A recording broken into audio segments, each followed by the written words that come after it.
Criticism. ഇത് പിന്നെ പറയേണ്ട കാര്യമുണ്ടോ? ഞാൻ പറഞ്ഞില്ല, നമ്മുടെ കൂടെ നിന്ന പാച്ചവും കോവാനിലിട്ട് നിന്ന ആള് മുതൽ നമ്മളെ ക്രിറ്റിസൈസ് ചെയ്യും.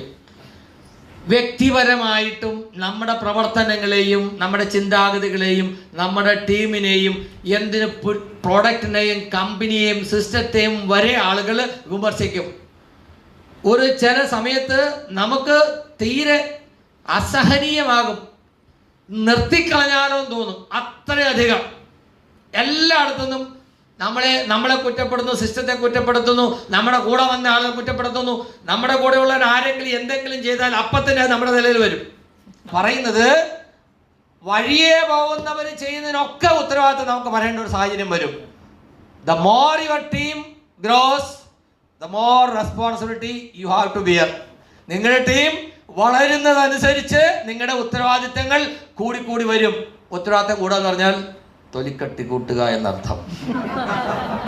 ഓക്കെ, കാണ്ടാമൃഗവും തോക്കണം എന്ന് പറഞ്ഞാലും നോ പ്രോബ്ലം. യെസ്, ആര് പറഞ്ഞാലും അറിയില്ല അങ്ങനെ പരിപാടി. തൃശ്ശൂർക്ക് അറിയാം സജീവനെ എന്താ അത്? കുഴപ്പമില്ല, സാരമില്ല.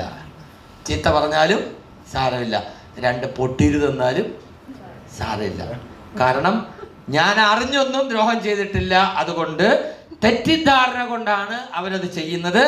എന്നെങ്കിലും അവർക്കത് തിരിച്ചറിയാൻ അവസരം ഉണ്ടാകും, അപ്പം ശരിയാവും. അന്ന് കൊടുക്കാൻ നമ്മളിപ്പോ തന്നെ കൈ നീട്ടിപ്പിടിച്ചേക്കാം.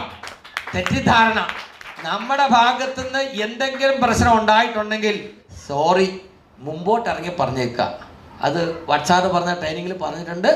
ആരോടെങ്കിലും എന്തെങ്കിലും ഇഷ്ടക്കേടോ വിരോധമോ വാശിയോ വഴക്കോ പിന്നെ എന്തൊക്കെയാണോ ഉണ്ട് എന്ന് നിങ്ങൾ തോന്നുന്നുണ്ടെങ്കിൽ നിങ്ങളായിട്ട് മുൻപോട്ട് ചെന്ന് അത് സോറി പറഞ്ഞ് മായ്ച്ചു കളഞ്ഞേക്കുക. അതല്ലെങ്കിൽ അത് മനസ്സിൽ പേര് നടക്കോളം കാലം നമ്മുടെ സ്വസ്ഥത നശിക്കും, നമുക്ക് പ്രവർത്തിക്കാനുള്ള ഊർജം നശിക്കും. അതുകൊണ്ട് ആരോടും ഒരു വഴക്കും പാടില്ല. എനിക്ക് ആരോടും ഒരു വഴക്കില്ല. ആർക്കെങ്കിലും എന്നോട് വഴക്കുണ്ടെങ്കിൽ രഹസ്യമായിട്ട് എന്നോട് പറയുക, ഞാൻ മുമ്പോട്ട് വന്ന് അത് തീർത്തോളാം. എൻ്റെ അറിവിൽ എനിക്ക് ആരോടും ഒരു വഴക്കുമില്ല. അങ്ങനെ തീരുമാനം എടുക്കാൻ പറ്റുമോ? ആരോടെങ്കിലും പിണക്കമോ വിരോധമോ ഇഷ്ടക്കേടോ മനസ്സിലുണ്ടെങ്കിൽ ഇന്ന് ഇവിടെ കൊണ്ട് അവസാനിപ്പിക്കുക. അവരോട് നേരിട്ട് ചെന്ന് പറഞ്ഞ് എന്തെങ്കിലും തെറ്റിദ്ധാരണ പോലെ എന്നെക്കുറിച്ച് മോശമായിട്ട് നിങ്ങൾ ചിന്തിക്കുന്നുണ്ടെങ്കിൽ ഇന്ന് മുതൽ അവസാനിപ്പിക്കുക. നമുക്ക് ഒത്തൊരുമിച്ച് മുമ്പോട്ട് പോകാം. അങ്ങനെ ഒരു എന്താ പറയുക തിരിച്ച് കൂടിച്ചേരൽ നമുക്ക് ഇന്ന് മുതൽ പ്രാവർത്തികമാക്കണം. റെഡി?